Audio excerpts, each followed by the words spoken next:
Good morning, students.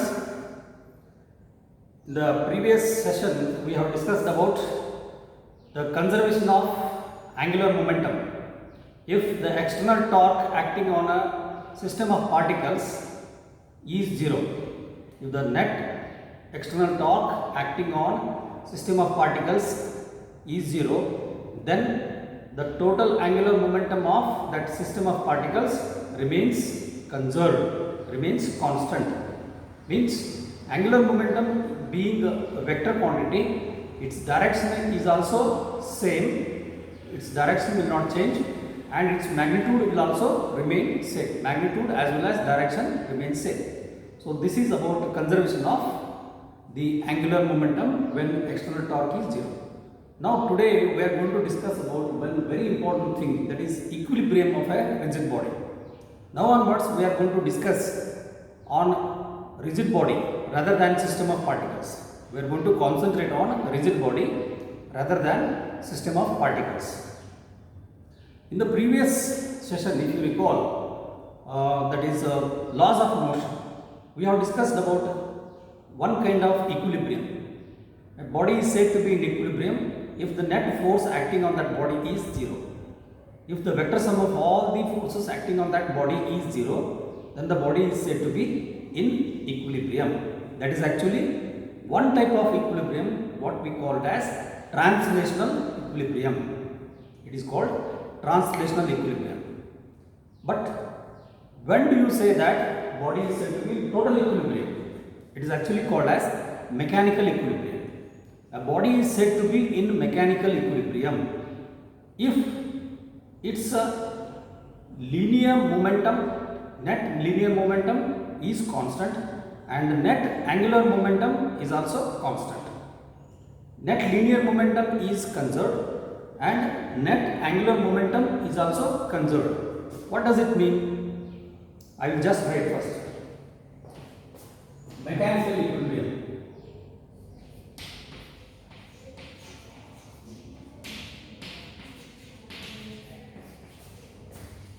The body is said to be in mechanical equilibrium.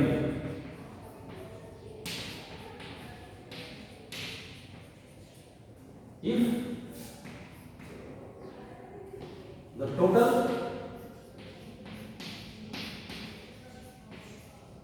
linear momentum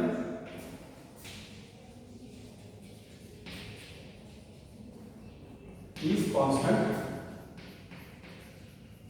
and total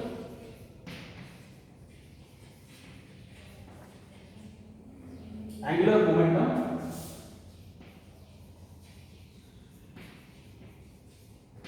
is also constant.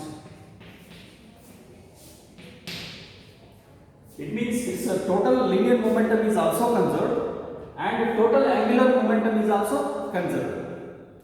What does it mean? It will neither undergo change in linear momentum nor will undergo change in angular momentum.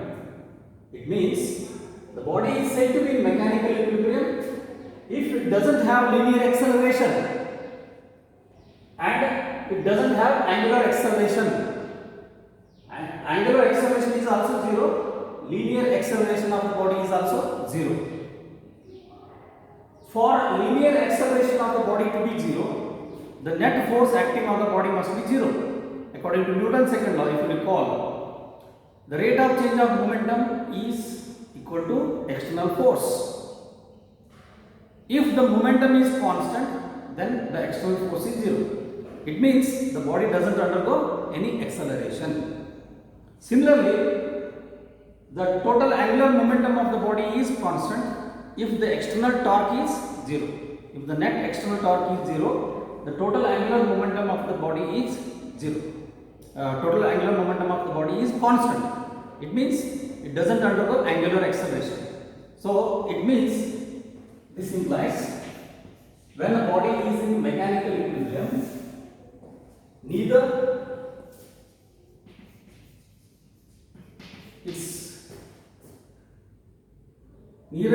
it has linear acceleration nor it has angular acceleration. So we can write its linear acceleration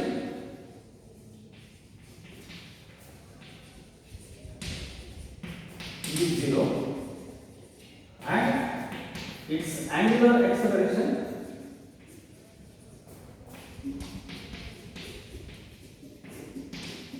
is also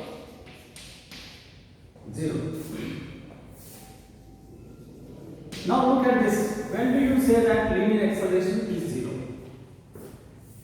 And when do you say that angular acceleration is 0?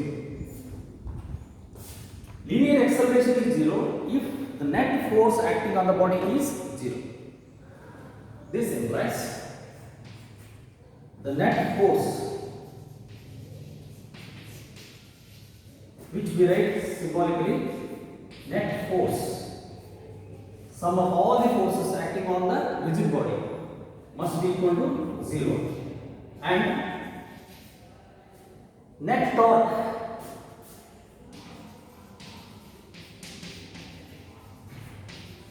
that is sum of all the torques,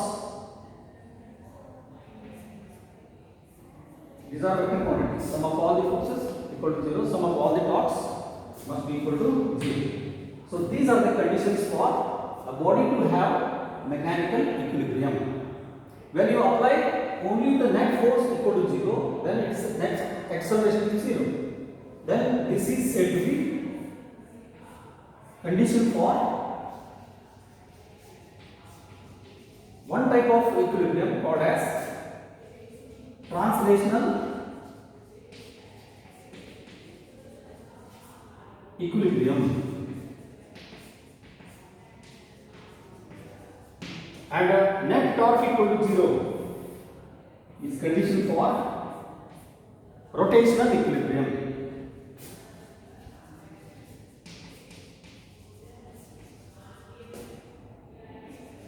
Rotational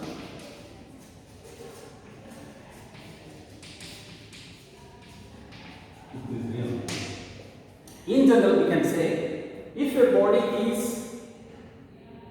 in equilibrium rotationally as well as translationally, means if a body is under translational equilibrium as well as rotational equilibrium, then it is said to be in mechanical equilibrium.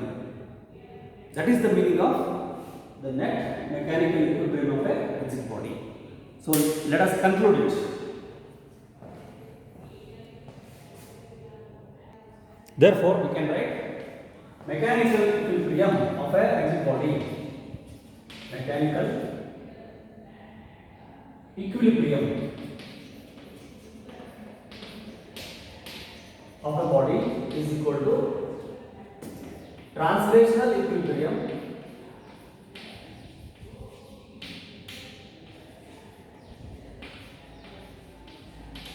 plus rotational equilibrium.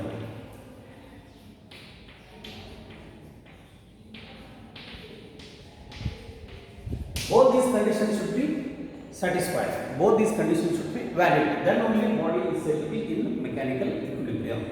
So this is simple term to remember. Mechanical equilibrium of a rigid body is equal to sum of translational equilibrium and rotational equilibrium. Now we can write the condition for translational equilibrium. Condition for translational equilibrium.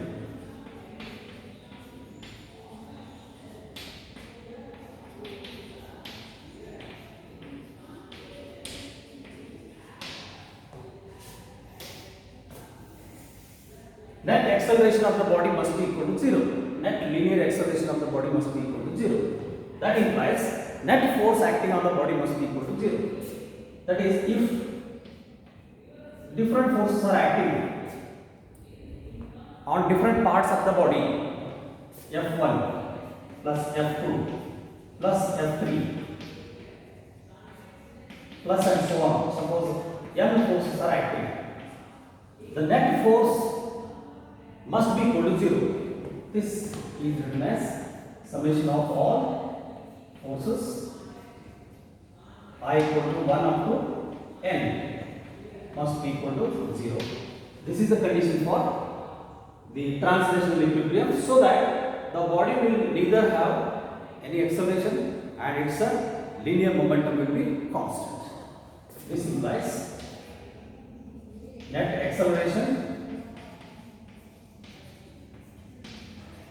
is 0 and total momentum, total linear momentum is constant. Similarly, condition for rotational equilibrium.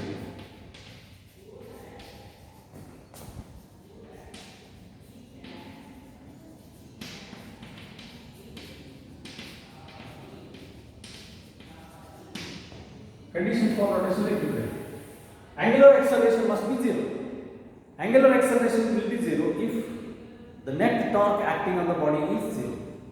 If τ1 vector plus τ2 vector plus τ3 vectors and so on plus 2n vector, think that these are the different torques acting at different parts of the body, of the rigid body.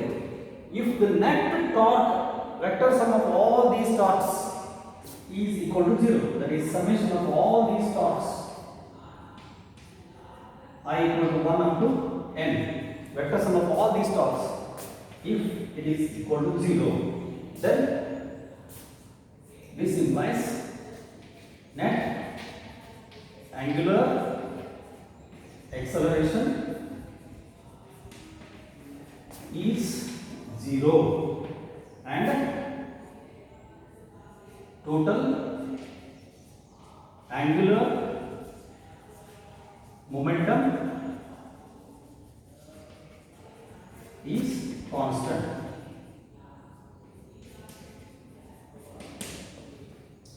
Now, the condition for mechanical equilibrium.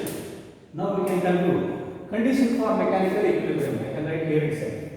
Net force must be equal to 0 and net torque must be also equal to 0. Net force must be equal to 0, net torque must be equal to 0, then the body is said to be in mechanical equilibrium, so that its linear momentum is also conserved and angular momentum is also conserved. This is the condition for mechanical equilibrium. Let us analyze this with simple examples, then the things will be clear.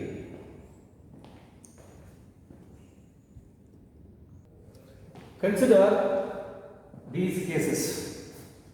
This is an example of a rigid body, like a scale. If I leave this scale here, the scale falls down. So here, think that this scale is kept like this linearly, and the scale tends to fall down. Think that two forces are acting. One force acting at this end with F. Another force is acting at this end with same amount of force F. And there are no other forces acting in the opposite direction. Then, what is the total force here? Net force, if you take only two forces, net force becomes F plus F. Since both are acting in the same direction, so it becomes 2F. So definitely net force is not equal to 0. So net force is not equal to 0. So the body is not in translational equilibrium. Body is not in translational equilibrium. Now let us calculate the net torque. Torque is calculated as, suppose this is a distance A from the center, and this is also same distance A from the center. So torque we have defined earlier, force into perpendicular distance from a reference point. So if you calculate this one as a torque τ1, So this is one. Now we are considering net torque. Net torque is equal to A into F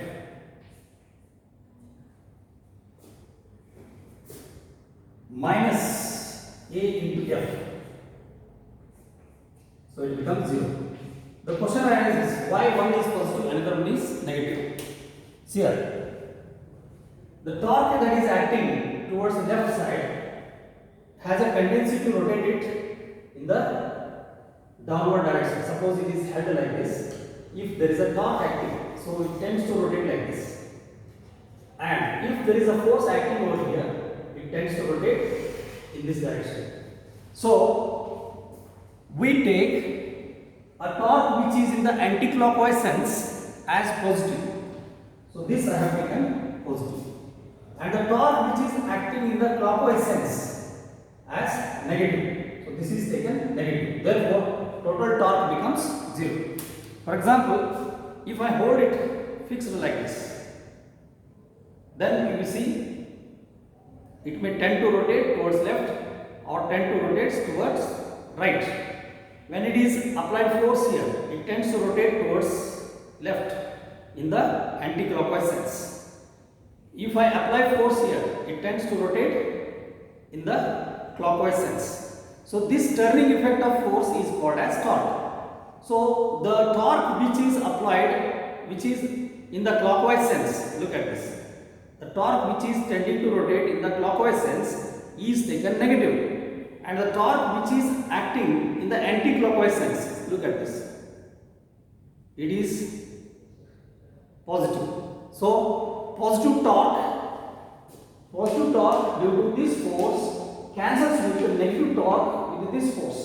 As a result, the body will not undergo any rotational motion.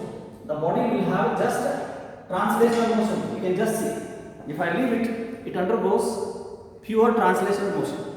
Therefore, the body is in rotational equilibrium because net torque is 0.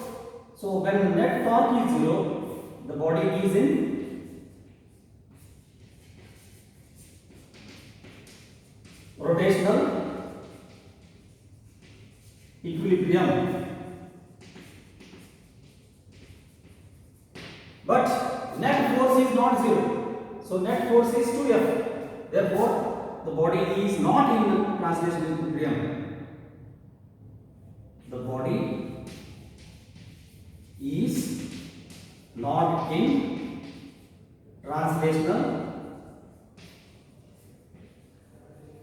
equilibrium. So it is only under rotational equilibrium. Therefore, the body tends to undergo only translational motion. You can just see. So this is what we call as partial equilibrium. Partial equilibrium.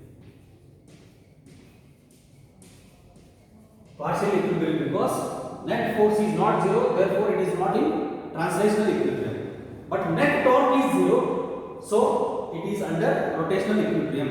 So the body is only under rotational equilibrium. I told you, the torque which tends to rotate in the anti-clockwise sense is taken positive. Perpendicular distance into force, AF is positive.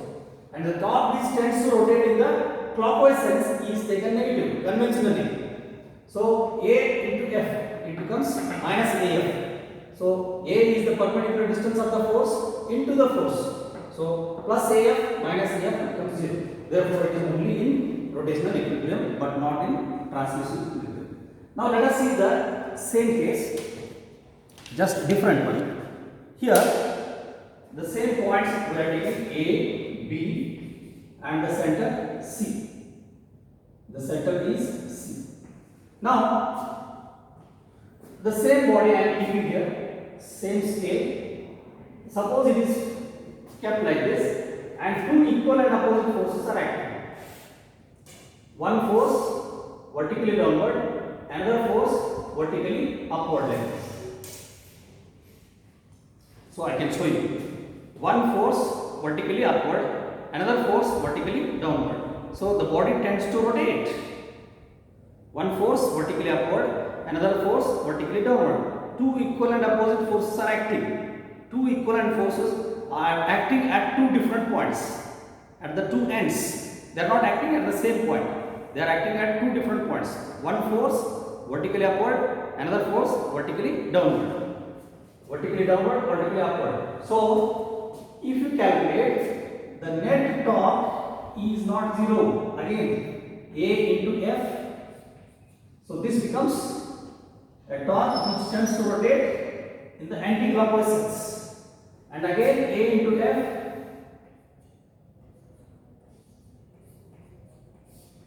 Which tends to rotate in the same anti-clockwise sense. Both the sense of torques are same. Therefore, if you calculate first the net torque, both are in the same sense. Both are positive. See here, anti-clockwise torque we are making positive, so it becomes AF plus AF. So it becomes 2AF. Therefore, net torque is not equal to 0. So, therefore, body is not in translational equilibrium. The body is not in rotational equilibrium. Body is not in rotational equilibrium. But what about the net force? Net force is definitely 0 because equal and opposite forces are acting. One force is positive, another force is negative. Therefore, net force is 0. So, net force, if you write, net force is equal to plus F minus F becomes 0. So, net force is 0. Therefore, body is in translational equilibrium. So, in this case, the body undergoes pure rotational motion. So, body undergoes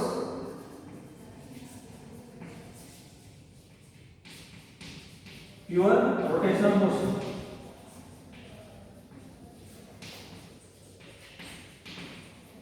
Here in this case, the body undergoes pure translational motion.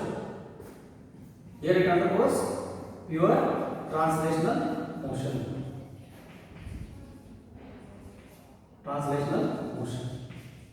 This is how we understand the partial equilibrium. This is also an example of another partial equilibrium.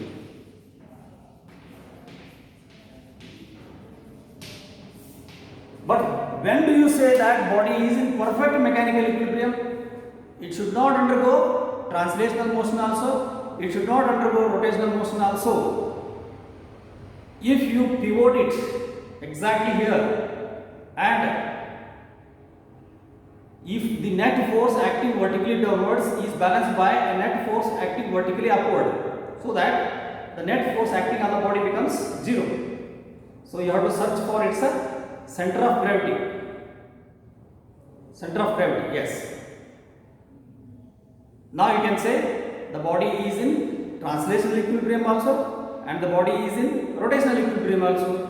Therefore, this rigid body is in mechanical equilibrium. You can see the net force acting vertically downward is balanced by net force acting vertically upwards, which I am pivoting at the center.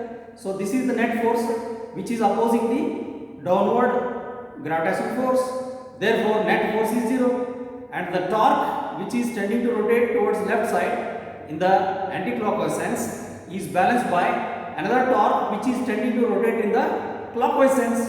So net torque is also 0. Then the body is said to be in perfect mechanical equilibrium.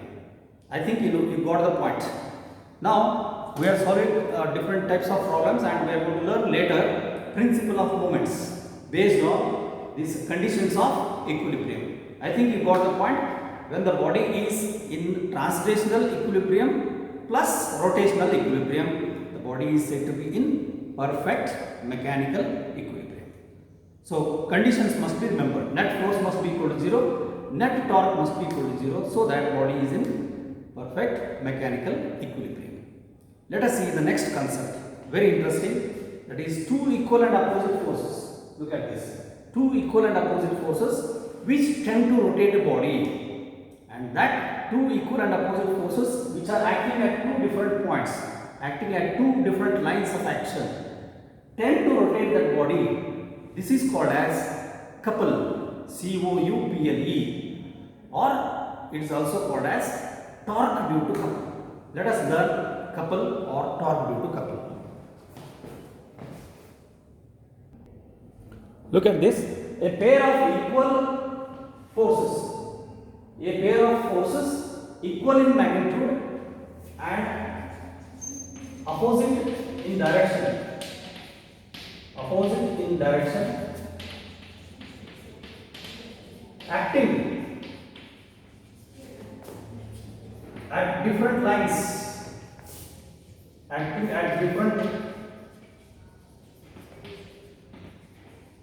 of action.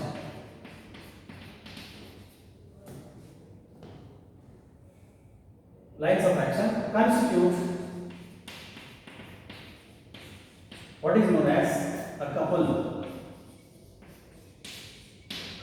or it is also called as torque due to couple of forces, torque due to couple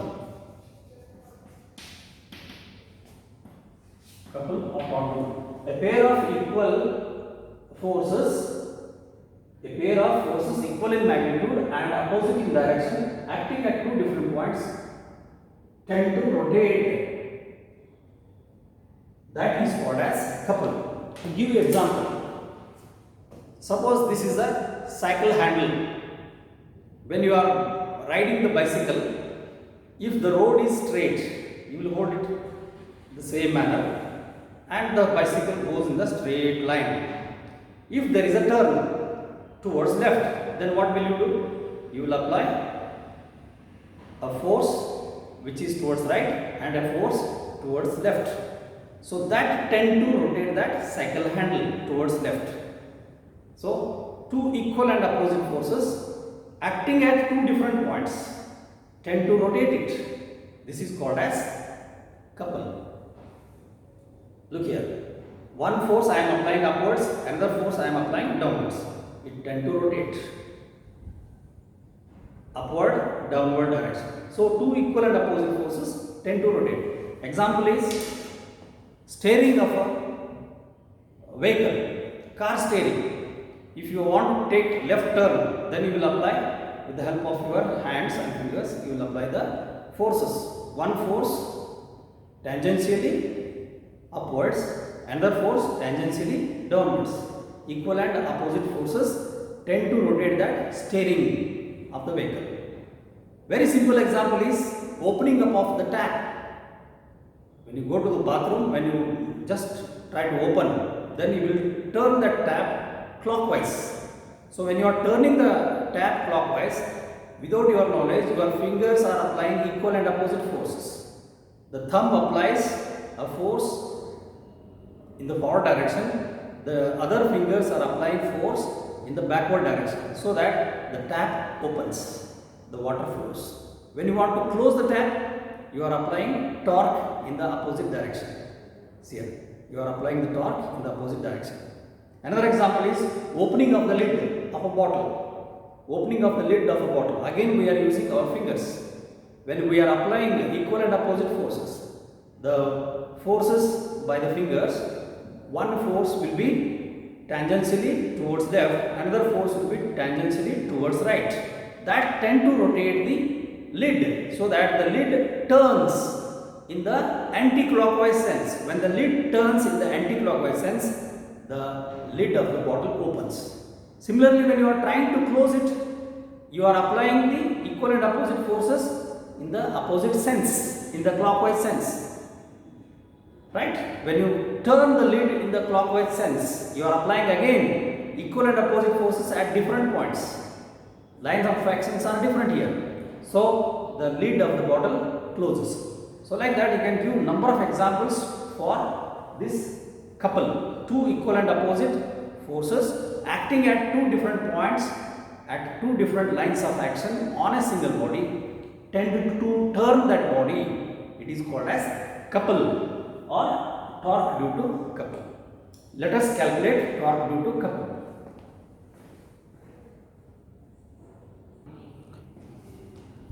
Let us quickly see here how to calculate moment of couple. By definition, there are two forces minus F plus F acting at A and B at different points.